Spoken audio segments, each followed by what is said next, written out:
to another video in the series that I've created on how to use Thermofax screens. There's a basic introductory sort of video that you can watch if you're not familiar with Thermofaxes that'll show you how to print and all of that.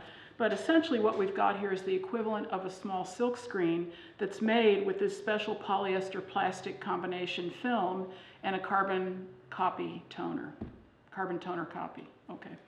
And therefore, you can use any artwork. I have a whole bunch of designs I sell. You can certainly make your own designs and send them to companies. There are services all over the country, actually all over the world, that create screens like this for you, which we do. But the main thing right now is to show you one more cool way to use the screen. I have here a screen that has a heart design on it that is actually one of my designs. I drew it from some of the Milagros hearts that you can find here in San Antonio, Texas, because of our close association with the beautiful and exuberant country of Mexico. And so I have this heart that came from that series or was inspired by some hearts I own. And today I'm going to use Inktense blocks, which are actually blocks of pigment. They're beautiful, beautiful saturated colors. But what this means when I say blocks of pigment is that it's the color without a binder. When you have a paint, basically you've got the pigment, which is the color, but it's added to a binder, and the binder is the part that keeps the color on the fabric or keeps the color on the wall or keeps the color on your car for that matter. There are lots of different kinds of binders. But in this case, we've got these Inktense blocks, which are the color, and I just got to show you all the gorgeous colors because I'm a color fiend. Man, oh man, this is great. We have a link to the Inktense. I don't get anything for telling you how great they are, but you ought to at least have them on your radar. And there's a great way to buy them on Amazon and save some of what the original cost would be because it's an expensive set of crayons. They come in 12 too, so there's a set to fit every budget. But on to how we want to use them today. What I'm going to do is color the pigment onto the Thermofax screen, and then I'm going to add the binder by liquefying the crayon using matte medium. Now this is a gel medium product.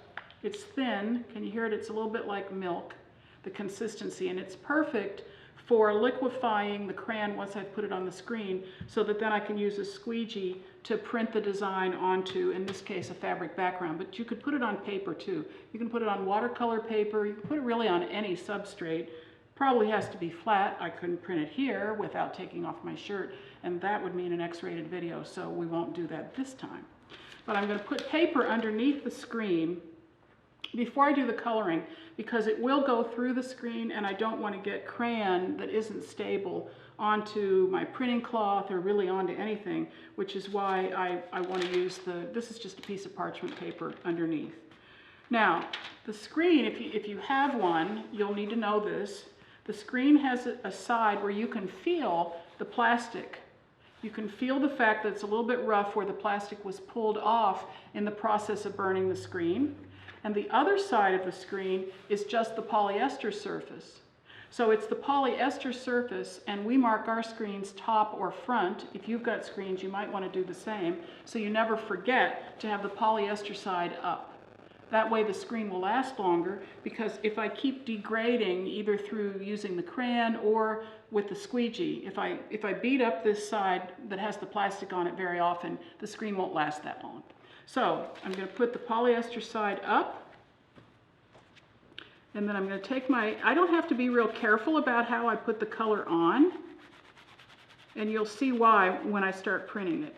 But I am going to take advantage of the fact that I can blend the color a little bit, and I'm not relegated to only one color the way I would be with paint.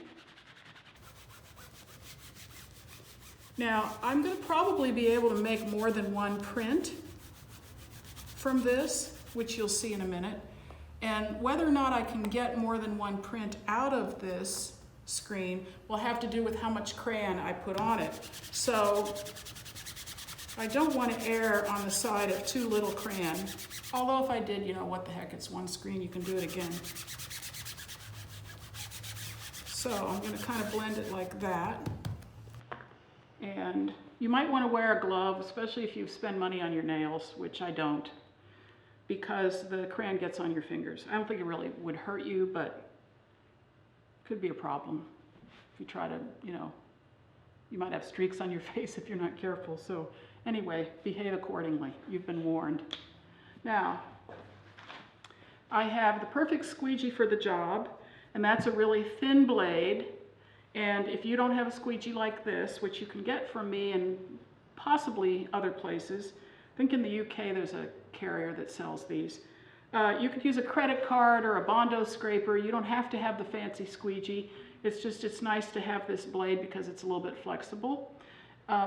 It would be far superior to use a credit card, a hotel room key, or whatever you've got handy, piece of cardboard for that matter, over a squeegee like this because it's too big and it's overkill for what we're printing. So I'm going to start. Oh, wow, cool.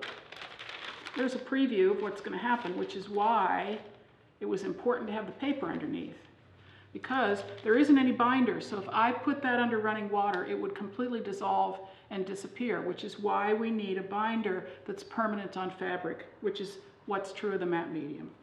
So I'm going to put the screen down on I have in case you can't see because it's white on white, a piece of white fabric here.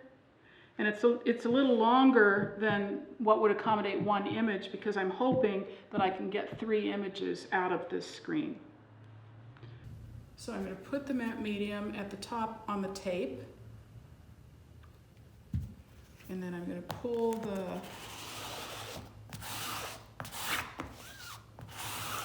matte medium, and you see it starts to color, which is fine because these colors all blend.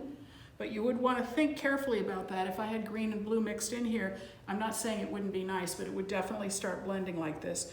And obviously I can't put this back in the jar when I'm finished with it. Now if I need to get it back up there, because I always want to pull toward myself, I don't want to go back and forth. If the screen is a little bit loose, it'll smear. And it's bad for your shoulder too, which is even more important. So I want to just slide it back up there without a lot of pressure. And then make another pass. Now, this gel medium dries and it's permanent. That's the whole point.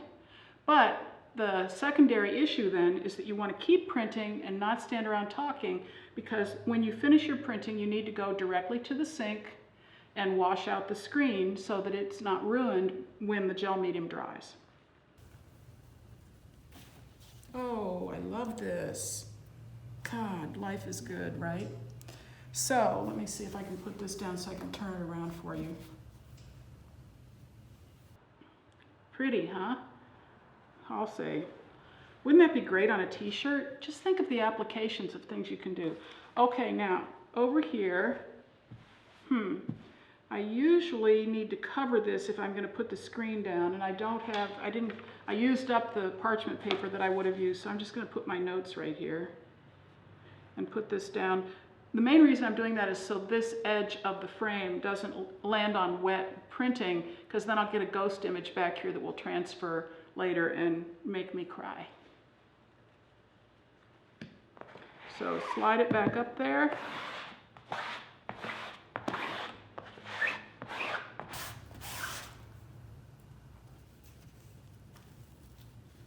And how about that? An equally nice image. So that one's revealed. It's a little bit lighter, but so far this is working out really well. So I'm going to put this down that way so I can see if I can get one more.